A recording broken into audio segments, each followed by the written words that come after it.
celebrity hunting season. Doesn't matter what I say, they're gonna get everybody eventually. Like, look, I don't think I did anything wrong, but we'll see.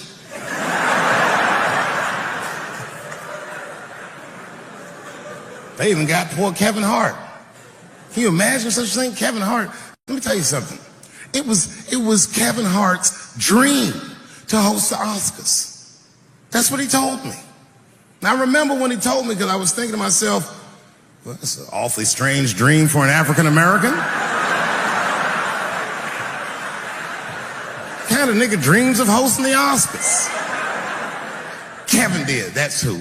And he did it.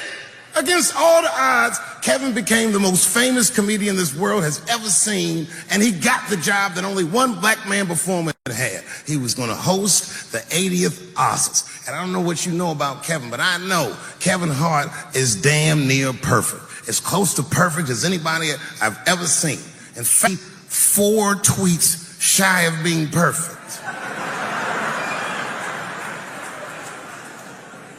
10 years ago, Kevin had made some very homophobic comments. And I'm not going to repeat what he said, because this is Atlanta.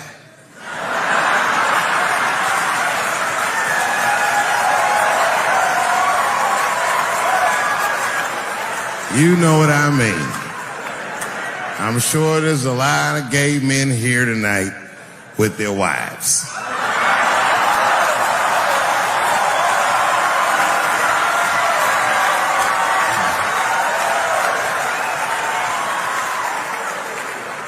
Far be it from me to offend anybody.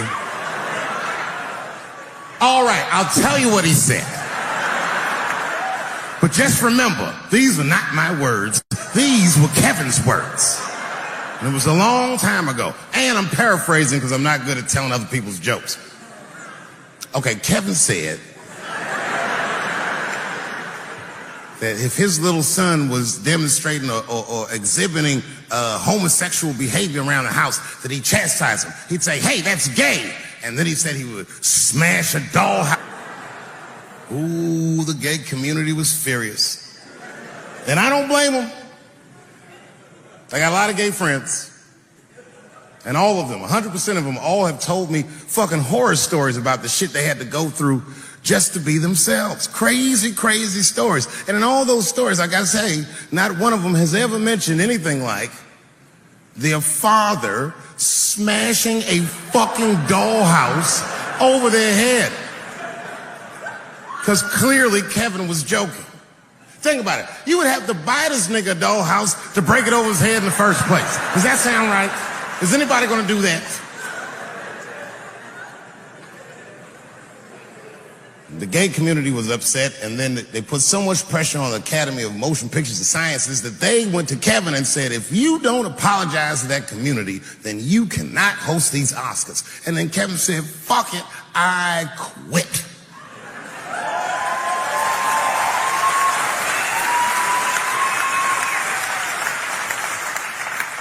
And then he went on every talk show in America and apologized for 6 weeks.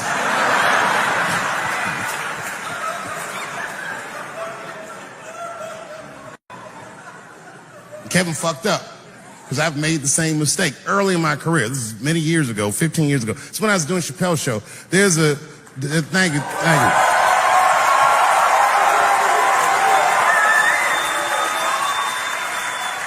On network television, they have a department that's called Standards and Practices. This is the department that tells you what you can and cannot say on television. And if you're doing your job well, you should never hear from them. But if you're making Chappelle's show, you'll hear from these motherfuckers all the time. And remember, this is 15 years ago. I made a mistake. I didn't even know I had done anything wrong. I had written a sketch that had the word faggot in it.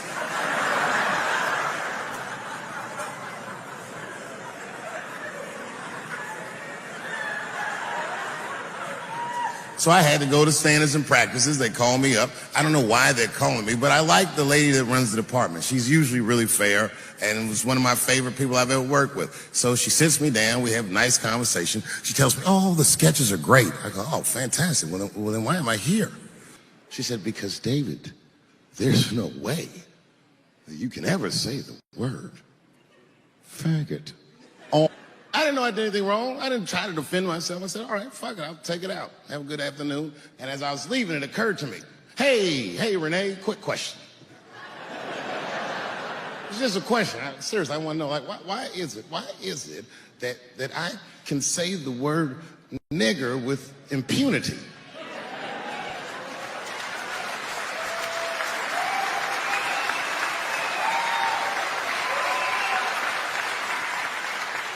But I can't say the word faggot. And she said, because, David, you are not gay. I said, well, Renee,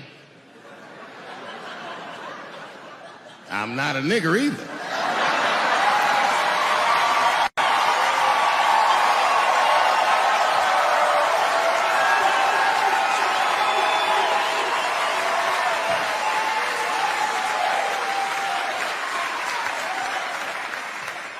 But you see, what I didn't realize at the time and what Kevin had to learn the hard way is we were breaking an unwritten and unspoken rule of show business. And if I say it, you'll know that I'm telling you the truth. The rule is that no matter what you do in your artistic expression, allowed to upset the alphabet people.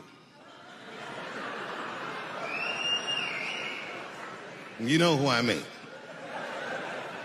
Those people that took 20% of the alphabet for themselves. I'd say the letters, but I don't want to conjure their anger. It's too late now. I'm talking about them L's and them B's and them G's and the T's. People be surprised. I have friends, all kinds of letters. Everybody loves me and I love everybody. I got friends who are L's, I got friends who are B's, and I got friends who are G's. But the T's hate my fucking guts.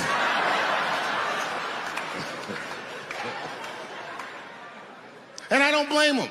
It's not their fault, it's mine. I can't stop telling jokes about these niggas. I don't want to write these jokes, but I just can't stop.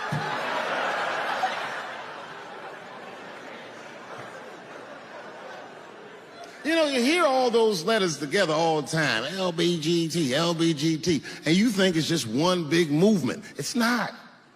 All those letters are their own together. And my guess is,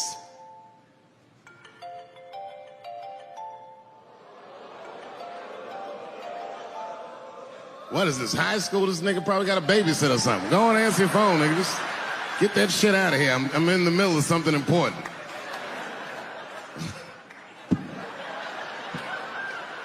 Wouldn't it be funny if we made fun of him? He's like, and he went outside like, hello? Mama's dead. Oh, no! Mama's dead.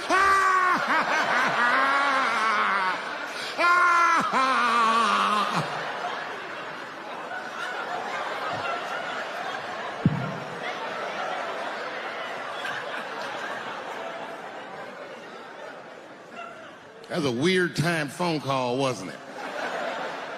It's like his phone is gay.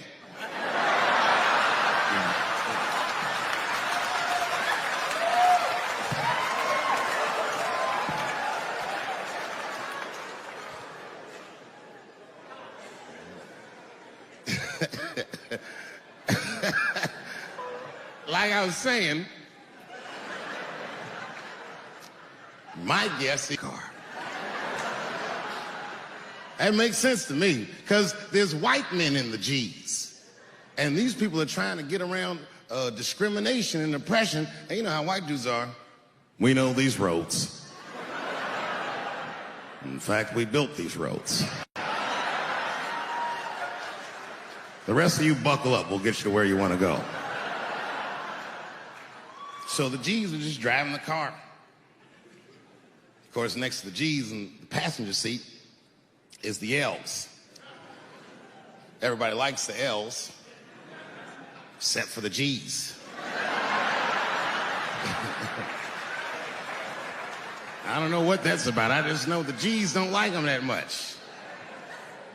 And the G's always say like little subliminal digs on them. It's unnecessary shit. It's not mean, but you know what I mean? They just be like, I wouldn't wear that. The only thing that breaks the tension between the L's and the G's are the B's in the back seat. That's right, there you go. Everybody scream out when you hear your letter.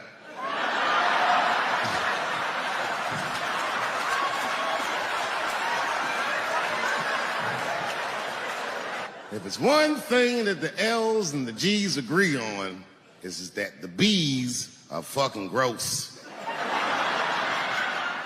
They seem greedy to the L's and the G's, you know what I mean? They're just sitting in the back seat like, yeah, man, I'll fuck anybody in this car. What's going on, man?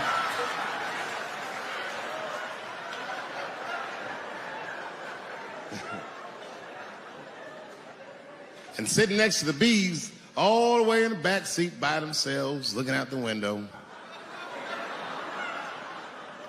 That's the T's. Everybody in the car respects the T's, but everyone also resents the T's. It's not the T's' fault, but everyone in the car just feels like the T's are making the trip take longer.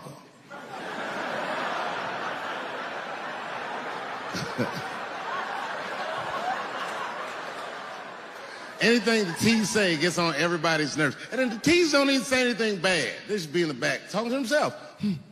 I'm hot. Shut up. Shut the fuck up, okay? Just roll the window down, you bitch. I don't know what you... What? Can you pull over at the next exit? I need to use the restroom. There is not a restroom for you for 4 states, nigga. Will you just shut the fuck up so we can get where we're going?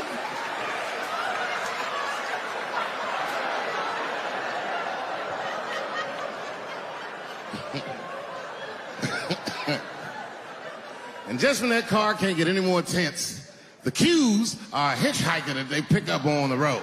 Some white dude in booty shorts is walking down the freeway.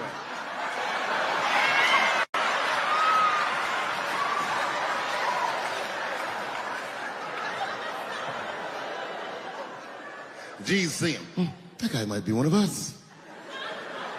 Hey, are you okay? Need some help? And he come over there with them booty shorts leaning on the window.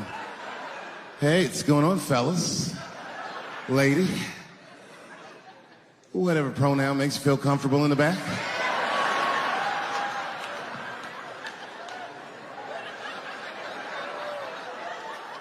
Yeah. I don't really know where I'm going. I don't know if I'm gay or I'm straight or whatever. All I know for sure is that get in this car.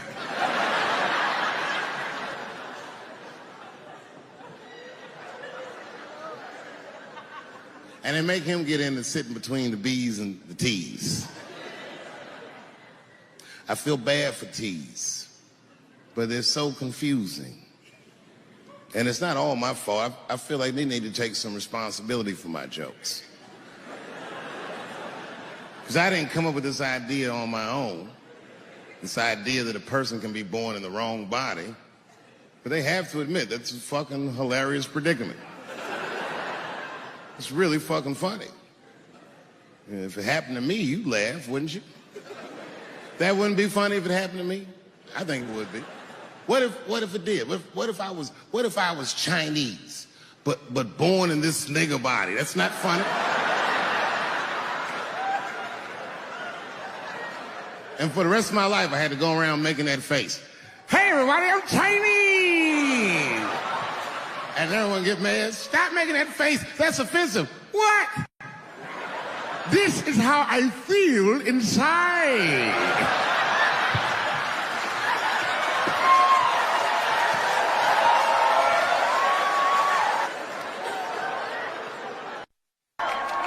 I know, man. It's been a while. It's been a while. DC's different. I've been gone, man. It took me years to be able to do this show, boy. DC has changed. It's different now.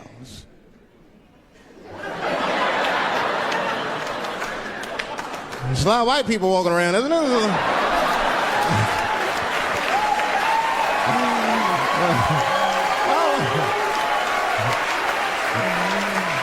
I mean, I left D.C. in the 80s. It was not like this in the 80s. When crack was going on. Remember when crack was going on? White people be looking at D.C. from Virginia with binoculars and shit. Well, that looks dangerous. Not yet. New white people. You can't scare these white people. I tried. Roll up on them. Boo! The hell is wrong with you?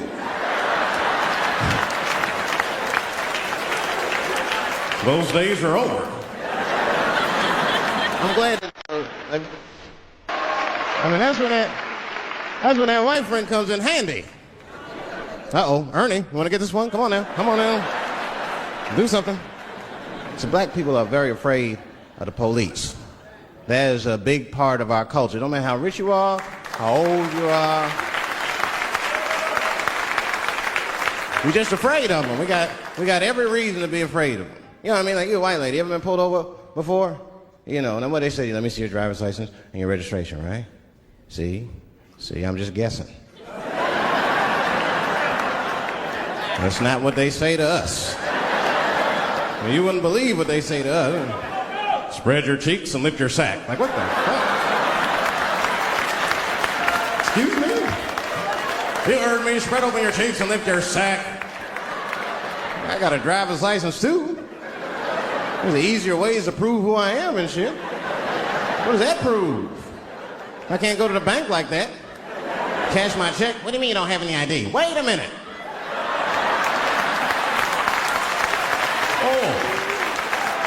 Oh, I'm sorry, Mr. Chappelle. Right this way. Why didn't you spread your cheeks in the beginning? Scared of them. I'm serious, man. You ever be at a red light, the police might pull up next to you. It won't be no big deal for you, but you know what? I'll fucking fall apart. Oh, nigga. Oh, don't look over there, nigga. But I didn't always know that was a black thing. It took me a while to figure that out. I learned that shit in New York. I was in New York City. Now, I was hanging out with a friend of mine. He's a white guy, you know. We were just hanging out. And we were lost in the city. You know, we were smoking a joint. Now, I don't know if it's a coincidence that we were lost in the high and shit, but... my white buddy, he was smoking a joint. Dave, it's the goddamn cops.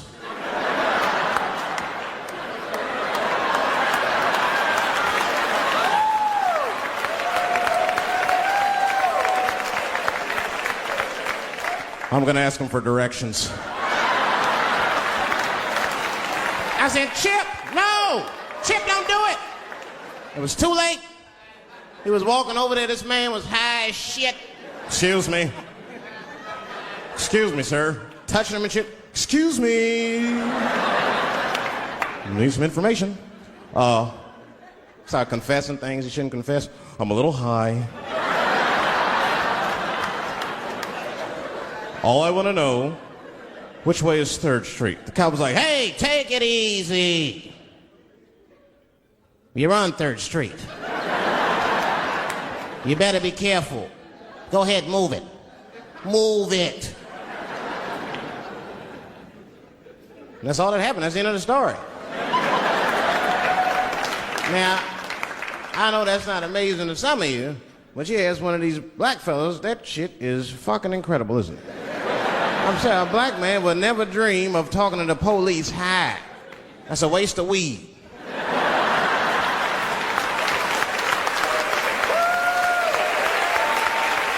Serious. I mean, I'd be scared to talk to the police when I'm sleepy. They fuck around and get the wrong idea and shit. Oh my God. That nigger was on PCP, Johnson. I had to use necessary force. You saw him. No paperwork. Just sprinkle some crack on him. Let's get out of here. That's how it is. But at the time, I didn't think there was anything racial about it. I was just like, man, Chip, you got fucking lucky. You better be careful. But then another time, me and Chip are driving. Now, I'm not driving. Chip is driving, and he's driving a little crazy. He's been drinking.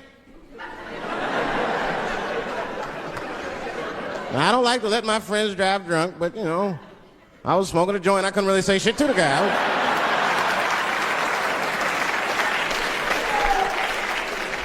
And we get at a red light. We stop at a red light. And a car pulls up next to us. And I'll never forget it. Chippy looks at me, he's all drunk, and she's like, Dave, I'm gonna race him.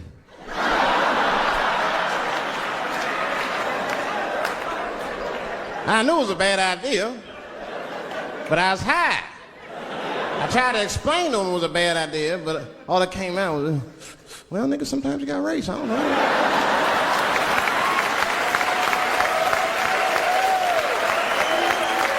Man, that light turned green and Chip took off, zigzagging and shit so no one could pass me. The other car didn't even know he was racing.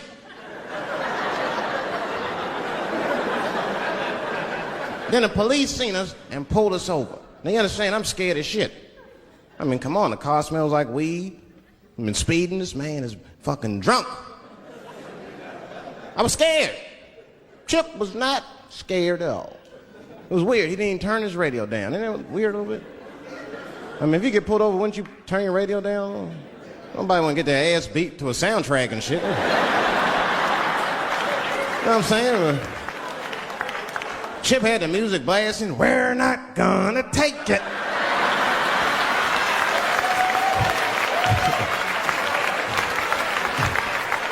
He looked over and said, Dave, just relax. Close your butt cheeks. Just relax. Let me do the talking. You want to know what he said? This is almost exactly what he said. I couldn't believe it. He says, oh. Sorry, officer, I didn't know I couldn't do that. I was fucking shocked. The cop said, well, now you know. Just get out of here. Just get the fuck out of here. Chip said, okay, I will, sir. Thank you. What? What's wrong with you, Dave? I didn't know I couldn't do that. He said, that was good, wasn't it? Because I did know I couldn't do that.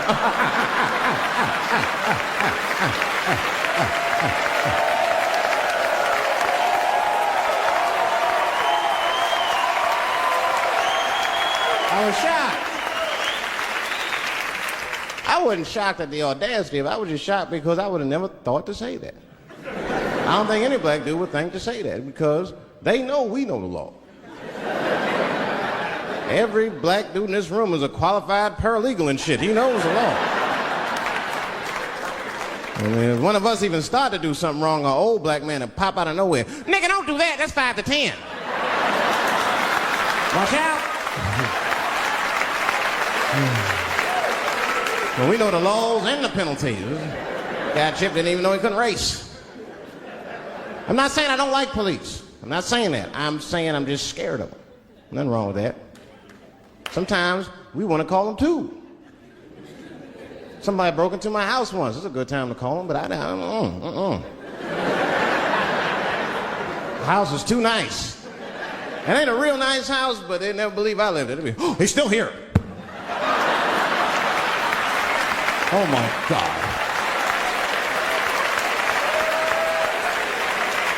Open and shut case, Johnson. I saw this once before when I was a rookie. Apparently this nigger broke in and hung up pictures of his family everywhere. Well, let's sprinkle some crack on him and get out of here.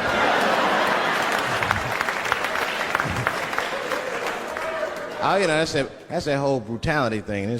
See, that's common knowledge now. There was a time when only minorities really knew about that. I'm not going to say white people didn't believe us, but you were a little skeptical. You were a little skeptical. I mean, I don't blame you. And then Newsweek printed it and he knew it was the truth. And then the Newsweek white people were like, oh, my God. Honey, did you see this? Apparently the police have been beating up Negroes like hotcakes.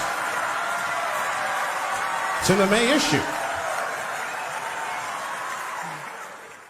I mean, really, how could you know, though? How could anyone else know?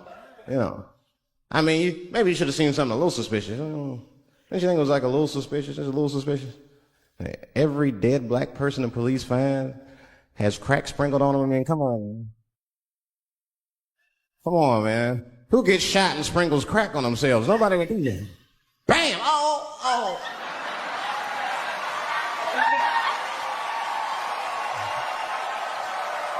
I don't want to leave no mysteries.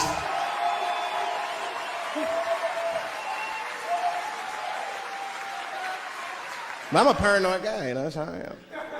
I'll be scared to call 911 for anything, even if it's like a fire or anything. Because they tape those phone calls. I see the shows, they tape them, and then they play them on television. That's fucked up. Now, I'll say anything if I'm scared. That shit is private, you know what I mean? Well, if I get killed, and start playing that 911 tape on the news, I'm dead, I can't explain myself to my buddies and shit. We watching the news. We have Reg Chapman on the scene. Reg, what's going on out there? That always takes a guy on the scene a minute. Hi, Bob. Hi, yes, we just got hold of a copy of Dave Chappelle's Frantic. 911 emergency call. Remember, viewers, some of this language is disturbing.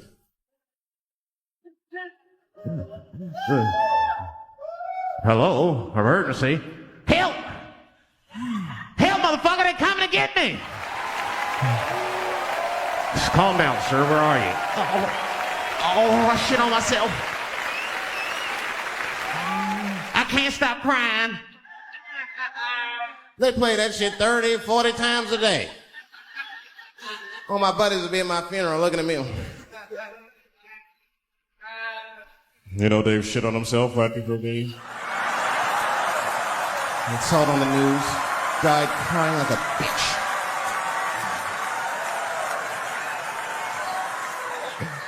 I'll be dead. I can't defend myself. That's not a nice thing to do. That's not a nice thing to do. I mean, it's a 911 tape. How they expect you to sound? Of course you're going to be scared. It's an emergency. There's nobody calls 911 cool and relaxed. That shit would sound ridiculous. Hello, emergency. Hi. Hey, 911, how are you? Yeah. Look, there's a group of hooded white men gathering outside of my house, and it looks like they mean business. Get out here, nigger! I gotta go. You guys try and hurry.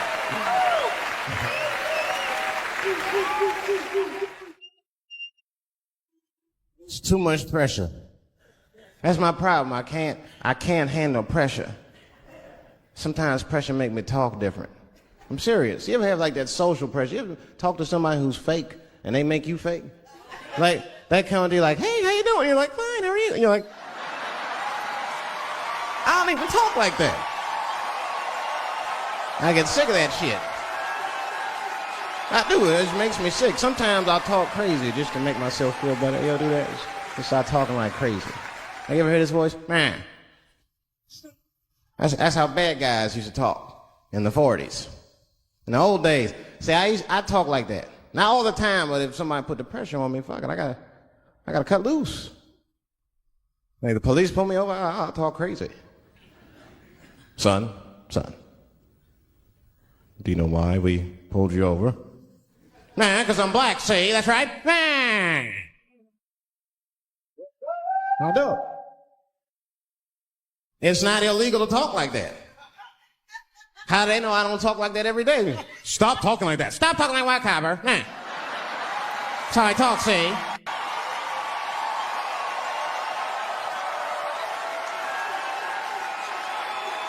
You gotta make life interesting like that, because the shit is flimsy. Life is flimsy. You think you're gonna live forever, you ain't not gonna live forever. It's dangerous out here. We know what's going on. I travel now, you know. I used to think D.C. had the roughest ghettos in the country. Nah, nigga, I have seen some shit now. Oh, there's some rough areas outside of D.C. Yeah, everybody should go to the ghetto. I was taken to the ghetto one time. That's the worst. When you get taken and you're not expecting to go. Usually you want to know when you go in the ghetto, like, I'm going to see some wild shit. I got to prepare myself. I'm going to see something crazy. When you're taken, it's different. I had a limousine driver. It was after a show. It was late at night. It was like 3 in the morning. I had a limousine driver. He was a nice guy talking to me and shit. Oh, hey, where you from, dog? D.C.? Word? That's a rough city, man. And his cell phone started ringing. Hold on 1 second. Hello? Oh, what's up, nigga? What? What the fuck? Slow down. What the fuck? No! No! No! Fuck that, nigga. Fuck it. I'm on my way.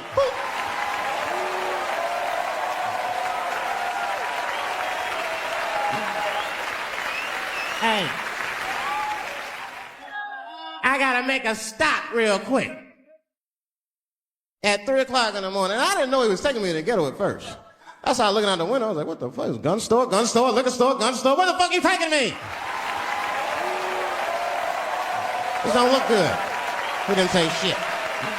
He just pulled up in front of an old rickety building that looked like a project. Now, I'd never been there before. I'm not sure if it was a project, but it certainly had all the familiar symptoms of a project. A fucking crackhead ran this way.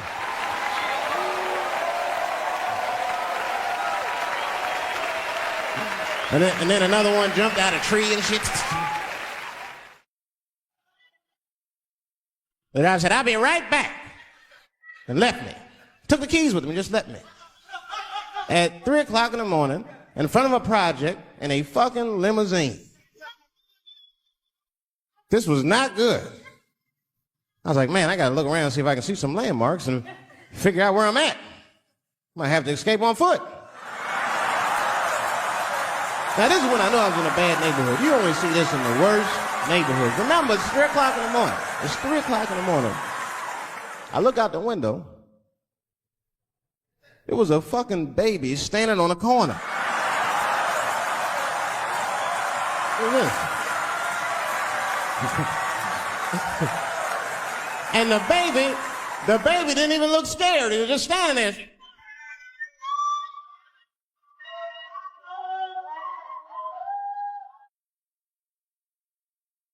I mean, it made me sad. It made me sad, really. You know what I mean? Because I wanted to help the baby. I was like, I don't trust you either. I'm sorry. Click. Click. The old baby on the corner trick, eh? You're not going to fall for that shit. Where's this limousine driver? You know, I start feeling bad. As time goes by, I start feeling worse. Like, man, what is wrong with me? What the hell's wrong? I'm scared of a baby. Man, this baby could be in trouble. He might need my help. I got to do something. But I wasn't going to get out the car. I'm serious, man. I just cracked the window a little bit. There's an old limousine. I can roll it down.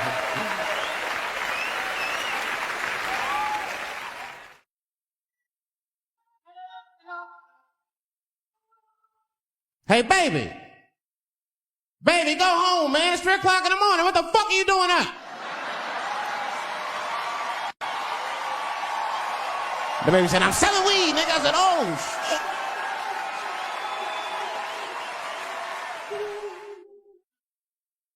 I wasn't expecting that. I'm sure I had to buy 2 bags from the car. Let me get 2 coins. Yeah. Got back in the car and rolled me a joint, man. So, that shit was scary, man. Every once in a while, like a crackhead would come up to the car and look in the window. It was like Jurassic Park and shit. He'd be looking on the car. Hey, get out of here, cracky. That baby was still standing there, man. That's what then I started feeling bad again. Yeah, weed make you feel guilty sometimes. Yeah. Man, what is wrong with me, man? I have just bought weed from an infant. I can't condone this kind of behavior. What am I thinking? I can't let the fear ruin my morals. Gotta do something.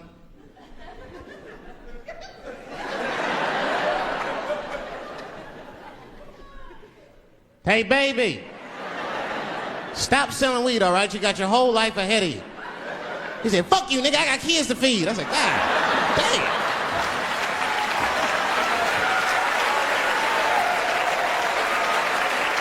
Sad. And just at that very moment, one of the crackheads was running across the street and got hit by a car. I know it was a hit and run. The police did it. That's all right, they sprinkled some crack on him and got back up.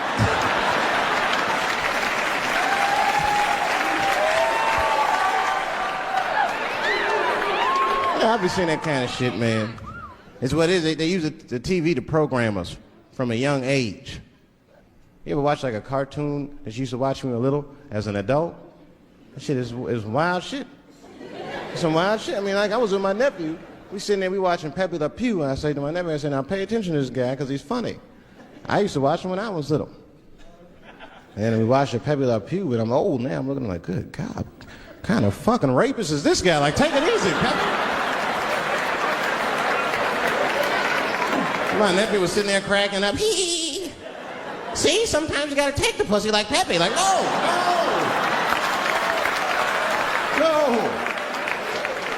I had to turn the channel real quick.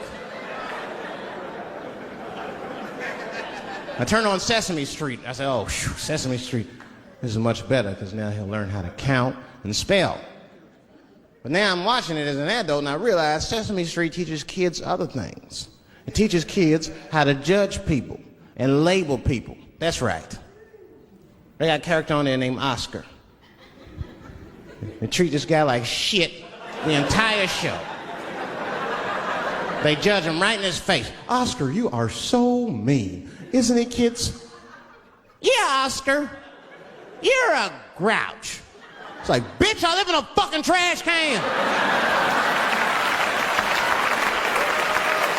I'm the poorest motherfucker on Sesame Street. Nobody's helping me. Then you wonder why your kids grow up and step over homeless people. Get it together, grouch. Get a job, grouch. So don't even tell me how to get to Sesame Street. That is a terrible place. I wouldn't go there if I knew the way. Who would want to live in a neighborhood like that? Fucking 6-foot pigeons walking around. An elephant that's a junkie. Hi, bird.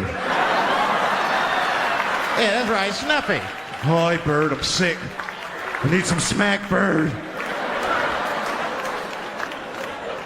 Then Cookie Monster with his eyes popping out his head, screaming, cookie, cookie, cookie, like, ugh. What kind of cookies are you talking about? Chocolate chips don't do that to people. And then they had the nerve to put a pimp on there. They didn't come out and say he's a pimp, but I know a pimp when I see one. They called him the Count. Had a cape and everything. You could just see him pimping. Bitch, where is my money? You've been late 4 times, I've been counting. How many times must I smack you before you act right? 1, 2 smacks.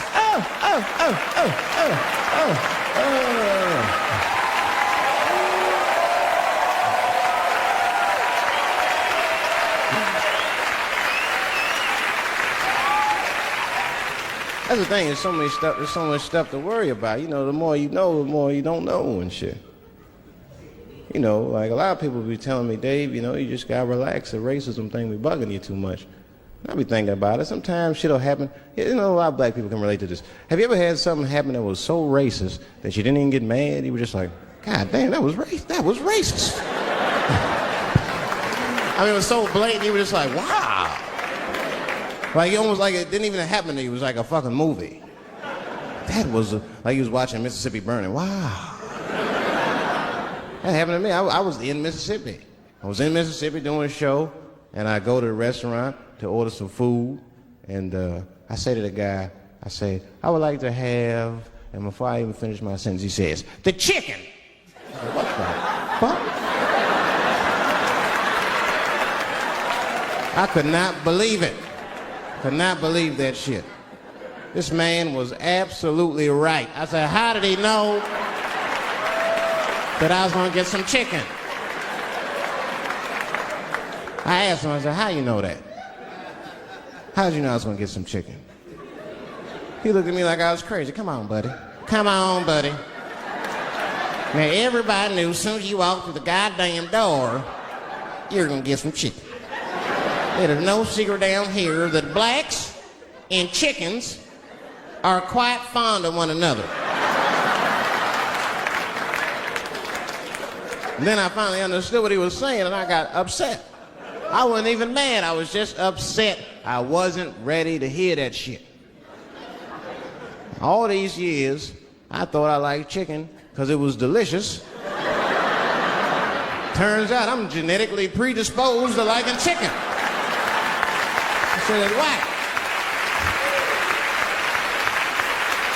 I got no say in the matter. I got ruined chicken for me. I'm scared to eat it in public. I want somebody to see me and say something. You know what I mean? Like, you be eating some chicken?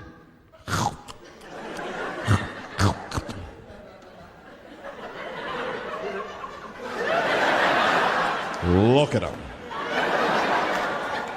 He loves it. Just like it said in the encyclopedia. Look how happy he looks.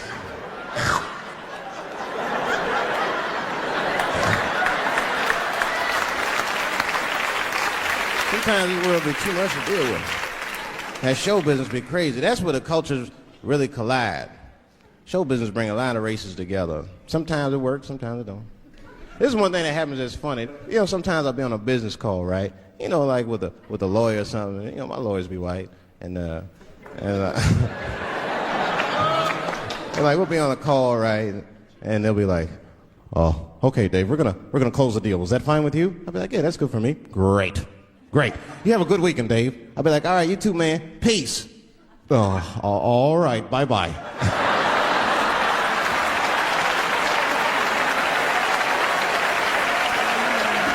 I don't know what to say, right?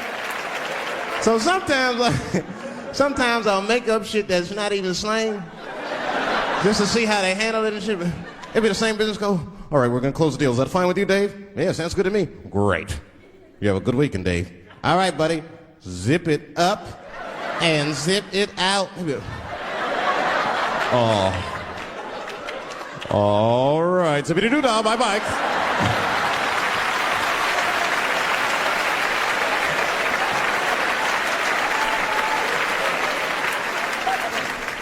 Sometimes, you know, racism works out in black people's favor. Now, it doesn't happen often. It happens very rarely, but when it happens, it is fucking sweet.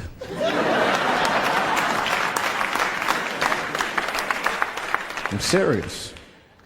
This one time racism saved my life, man. I was on a plane. I was coming from overseas, and I don't know how this guy got a machine gun on the plane, but he stood up, man. He said, "Everybody, get on the fucking ground. Nobody look at my face." I started freaking out. Because he was Chinese. I was like, why is he talking like that?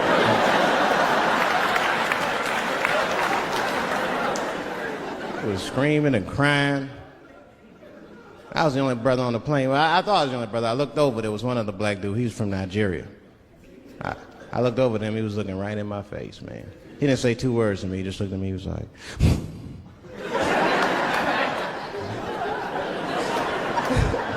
He didn't need to talk. I knew just what he was talking about. I looked right back at him. I was like...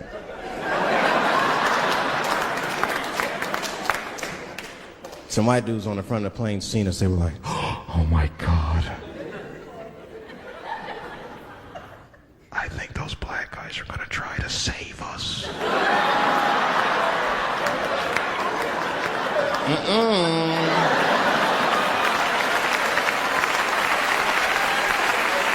We were just communicating that we understood the situation. We were both seeing the same thing. What we understood was simple.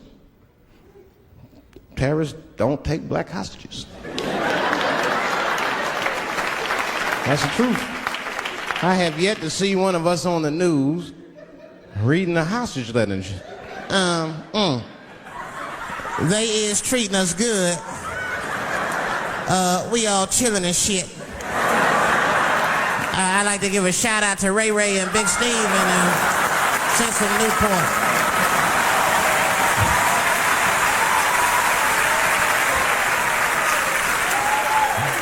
You're not gonna see it. And terrorists are smart. They know what they're doing there, you know. They terrorists. They know it's black people's bad bargaining chips.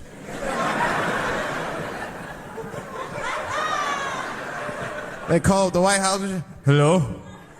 We have got 5 black... Hello?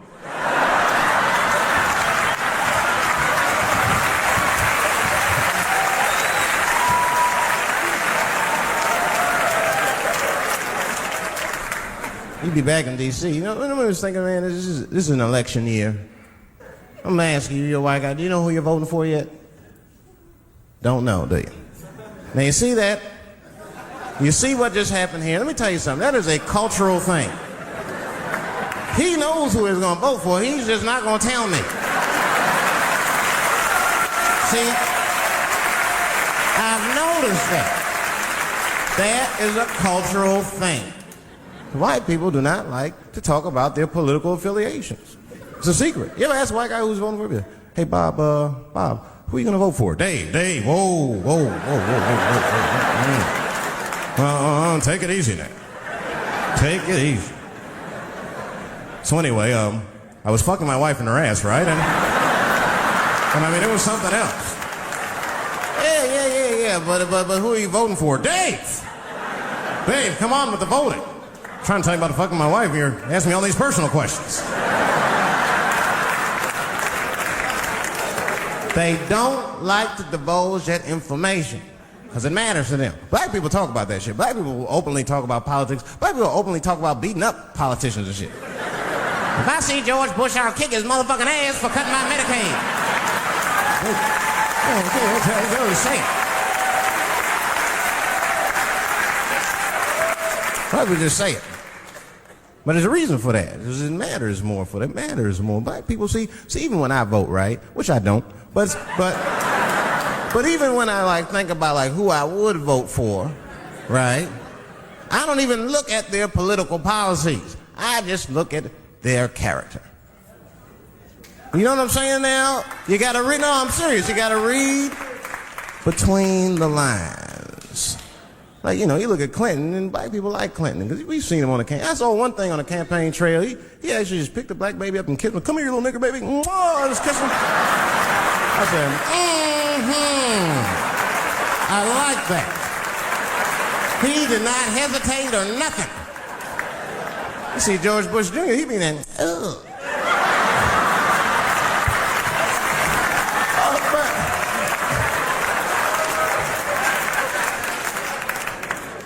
See, I'd never vote for George Bush Jr., but I don't know George Bush Jr.'s politics. The only thing I know about George Bush Jr. is that guy sniffed cocaine. That's right. Now listen, we cannot have that shit in the White House. That might be fine for a mayor, but goddamn it, not in the White House. Not in the White House. You know what I'm saying? The stakes are too high in the White House.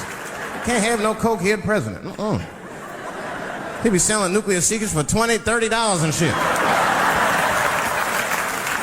He'll be in meetings embarrassing America. Come on, sign the treaty, baby. I suck your dick. Like, what the? Mr. President. Mr. President, that is not how we do business here, sir. Stop sucking the ambassador's dick. No, let him finish.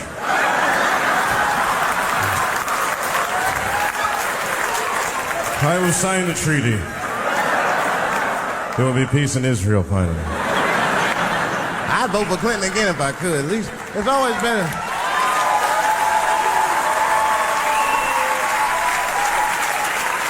Now again, I'm not looking at his politics. Don't know what his politics are. I'm just looking at his behavior. I understand that kind of behavior. I know a lot of dudes with them shortcomings. Weed smoking fornicators. There's a lot of them. I mean, come on now. Let's be honest. Let's be honest. Bill Clinton was not the first president to do what he did. Now, let's think back for a minute. Remember a guy named Kennedy, John F. Kennedy? Remember him? He fucked Marilyn Monroe. Matter of fact, him and his brother Bobby fucked Marilyn Monroe. And history doesn't talk about that much. You know why history doesn't talk about that much? Because those two pages in history are stuck together. They were getting it on. They were getting it on.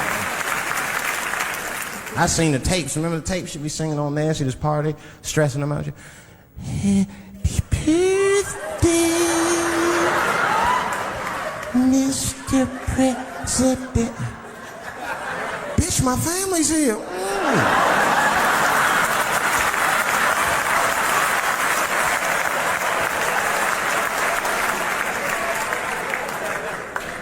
Clinton did the same thing, but he didn't do it like that. Because it's the year 2000, he's busier than Kennedy was. He was a busy man. Clinton did that kind of thing the way busy men do it. You know what busy men do? They fuck who's close to them. I can tell that's what Clinton was up to. Look like he just stuck his head out the office door and shit. Oh, boy. You, come here.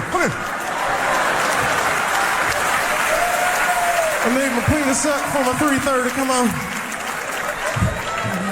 Oh, boy. He's probably looking at Kennedy's picture and shit. Oh.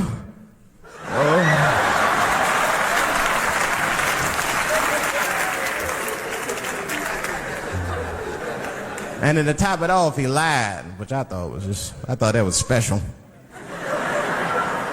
I did, man. I know how he did. I've been accused of having sex with a girl I did not have sex with before, and let me tell you something. That shit is infuriating. You ever go through that? You know, it'll make you crazy. You be screaming at your best friends. I ain't touch that bitch, nigga, I'll kill you. Fuck you, nigga, I'll kill you.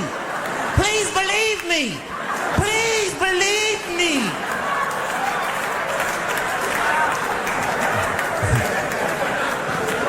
And Clinton didn't do it like that, did he? And Clinton came out of the press conference all relaxed, his shoulders all relaxed, and all this trouble. It looked like he just got done fucking or something. Listen, let me tell you something, America. I don't think you heard me the first time. I did not have sexual relations with that woman, Miss Lewinsky.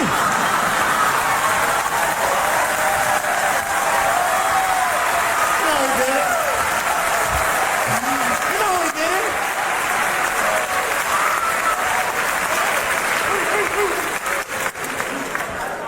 Everybody knew what that finger smelled like. Nobody cared.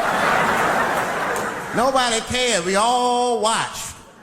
We was disgusted, but we kept watching the news. I know I did. I was taping it.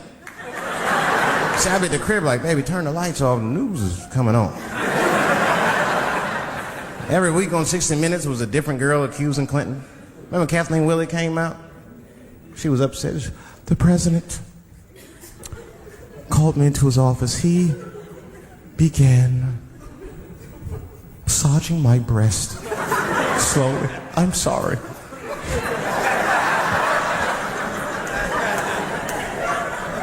And then he placed my hand on his genitals. Ed Bradley was shocked. Was he aroused? I was at home like, yeah, was he aroused?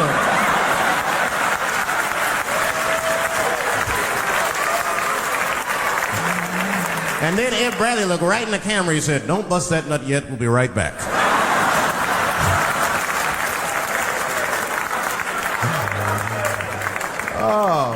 man, the news had never been so good. There were no victims. Only one I feel sorry for is that Lewinsky. I feel a little sorry for her. Don't y'all feel a little sorry for her at all? God damn, y'all, come on, man. Have a heart. That's a hard thing to be famous for, man. I mean, nobody want to be the most famous cocksucker of all times and shit. I feel bad for her. Not even the women feel sorry for her a little bit, ladies? Now that's jealousy. That's what that is. I mean, come on, y'all. That's one dick that girl sucked. It's going to haunt her for the rest of her life. Long after she spent that money up, that's still going to haunt her. And I know there's a lot of women in here with at least one dick they regret. And I bet you it wasn't a president's dick. I bet she worked at Kenny Shoes or Safeway or some shit like that. Don't go judging her. Don't go judging her. See, we gotta stop judging people. That girl was young, and she made a mistake that young girls make. She wanted to fuck a powerful man, period. That's as far as she thought it through. She wasn't thinking about how powerful the president was. She didn't have no wisdom.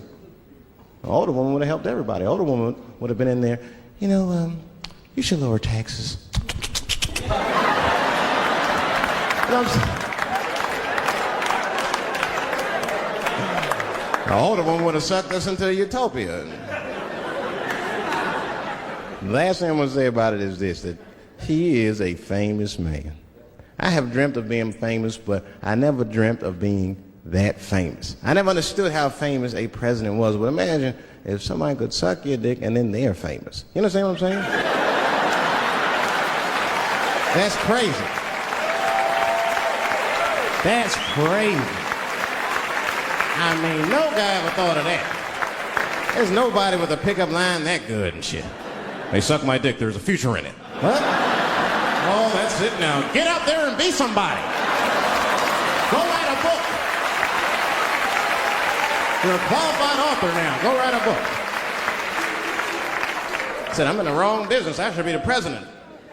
Shit, I'm in the wrong business. See, the only reason I want to be president is because I'm black. That would make it too hot for me. I mean, you know, I think it could be a black president one day, but you don't want to be the first one. I mean, second or third, that's fine, but that first nigga better watch out. I'm going to tell you that right now. I'm too hot. I mean, I'd be the first black president. I don't think that nobody would really hurt me. I'm sure somebody would want to hurt me, but I don't think they'd touch me because my vice president will be Mexican for a little insurance. You know what I'm saying? Well, you can shoot me if you want, but you're just going to open the border up, so you might as well leave me and Vice President Santiago to our own devices. Ain't that right, Santiago? See.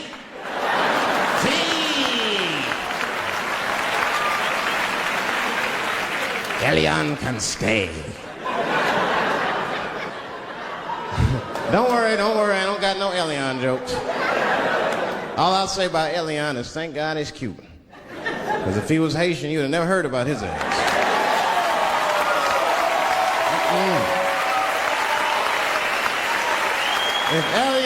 If Elian Gonzalez was Elian Mamumbo from Haiti, they'd have pushed that little rubber tube right back in the water. Sorry, fella, all full. Good luck. The only thing in our society that bothers me the most is the way that men and women don't get along no more. That's really what's bugging me about it. Men and women just don't get along. Like I hear women say this all the time. I know a lot of you sisters be like, chivalry is dead. Don't you? Don't y'all feel that way? Like men aren't gentlemen anymore? That's right. Chivalry is dead. And women killed it.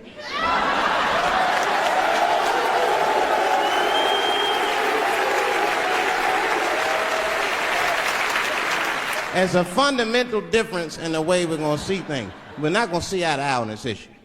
We're just not. Our tests in life are different. A woman's test in life is material. A man's test in life is a woman. Now, by test, I mean that those are the things that we desire. Men have nice cars. Not because they like nice cars, because they know women like nice cars. That's how it goes.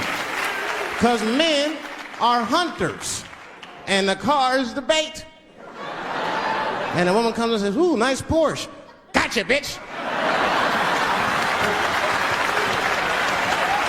That's how it is.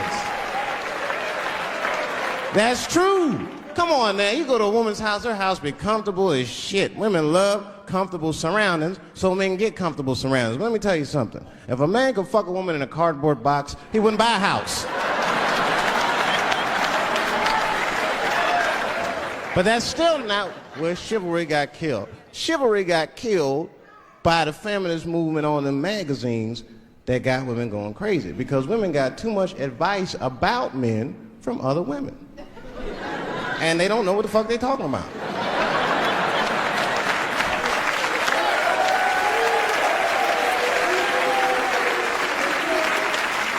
And it's true. I see this shit in the magazines. I don't read them, but I be seeing the cover. I be in the grocery store, fellas, you look at one of the magazines like, what is this? And they say on the cover, 100 Ways to Please Your Man by some lady. Get out of here. Ain't no 100 ways. This is cool. Sir, make some sense.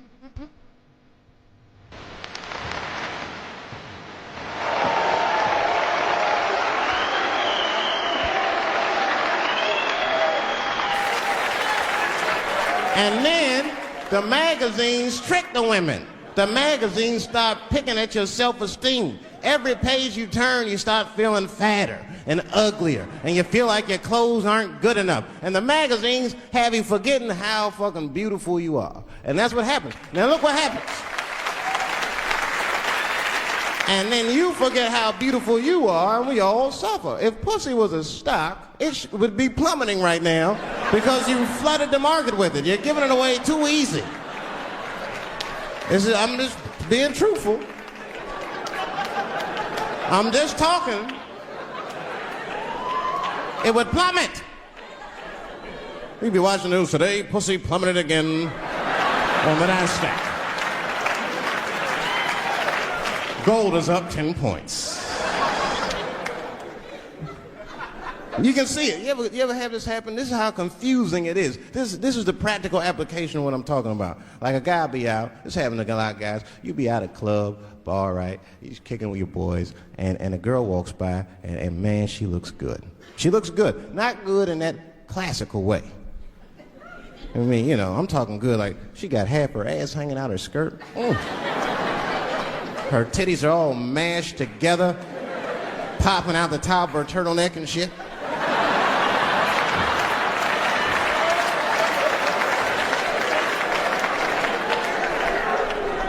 And you with your buddies, right? You with your buddies, you got a couple drinks in you, and you see a girl like this, you might try to talk to her. This might not come out right. I don't know what you say, but damn, look at them titties. Right? The girl gets mad and says, wait a minute. Just because I'm dressed this way does not make me a whore. Which is true. Gentlemen, that is true. Just because they dress a certain way doesn't mean they are a certain way. Don't ever forget it. But ladies, you must understand that that is fucking confusing. Just is. Now that would be like me, Dave Chappelle the comedian, walking around the streets in a cop uniform.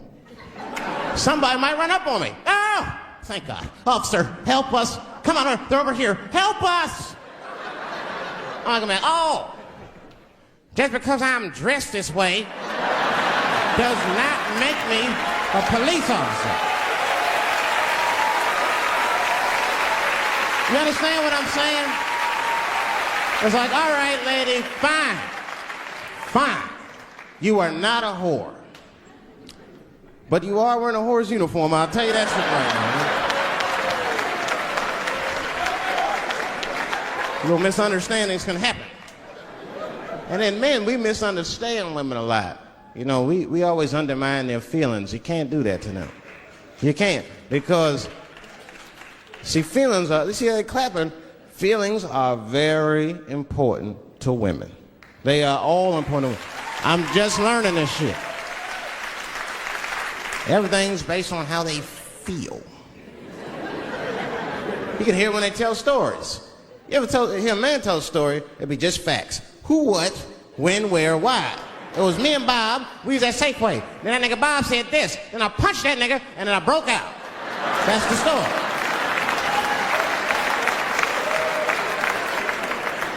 That's the story. Women tell stories, all these feelings. Well, first of all, you have to understand, I was on my period, and I just talked to my mother, so I was feeling like, God damn, there's too many feelings. What the fuck happened? Get to it. But I gotta talk about them. Gotta talk about them. That's how they always get me. I've been sitting there, watching TV, chilling and shit. My old lady come up to me. David, we need to talk. Fuck! I don't say that out loud. That's how I feel inside. Because I know every time we need to talk about some shit that I gotta do. We don't ever have to talk about anything she needs to do.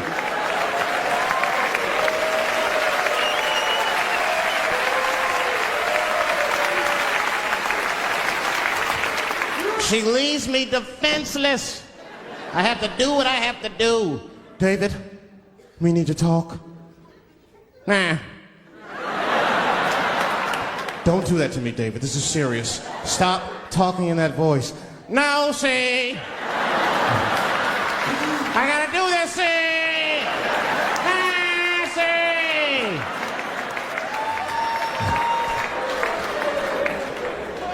I complain, but I'm happy I'm with somebody. I don't want to be single. I don't like that. Sometimes you go to them single clubs, you see too much. I was on the road, one club, and I seen a thing they call a thong contest.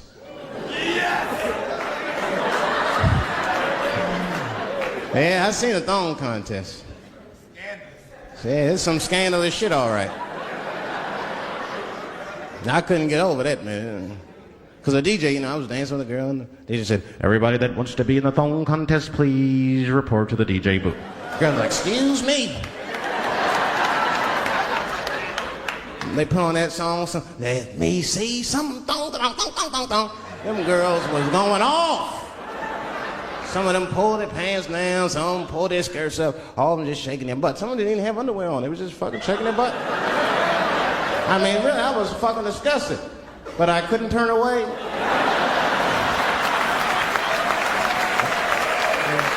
But no, please, for the squeamish, just plug your ears. All right, one of the girls, you get so into it, there's no cops around, right? But she actually, I'm sorry to tell y'all this, she spreads her butt cheeks open. She spreads her butt cheeks open in the middle of a crowded disco, right?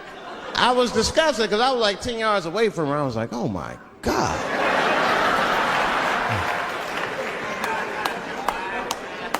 Is that her birth canal? Oh, it gets worse. Oh, good God Almighty, is that a baby? I know that's gross, it's gross, because it was a baby. Oh. It was the same baby from the project. She's like, I snuck in the club, nigga. I got that weed if you need me. Just pat on the ass, and I'll come out. Hey guys, thank you very much.